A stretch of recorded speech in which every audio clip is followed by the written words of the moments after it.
সম্মানিত ভক্তশ্রেণ বিন্দু, বছরের প্রথম দিন বাবার চরণতলে আমরা বছরের প্রথম মোমবাতিটা ধরিয়ে দিলাম। বাবা যেন কবুল করে। আমি আপনাদেরকে দেখাচ্ছি আমাদের কার্যক্রমটা কেমন লাগছে সেটা জানাবেন। 365 দিন 365টা মোমবাতি ধরানো হয়েছে, তবে 365 দিনকে কেন্দ্র করে না। 365 ধরানো হচ্ছে 360 আউলিয়ার দেশ বাংলাদেশ, আর পাক পাঁচজনকে উদ্দেশ্য করে 5টা। টোটাল হচ্ছে আমাদের মোমবাতি 365টা ধরানো হয়েছে বাবার চরণে। আজকে আকাশের চাঁদ্র খুব সুন্দর। এই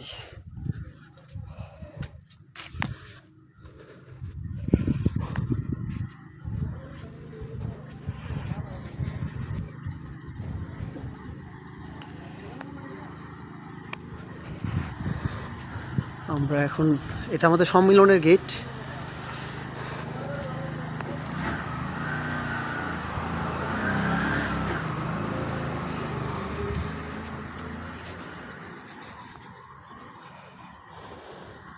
এটা হচ্ছে আমাদের বকুলতলা নৌকার ঘর।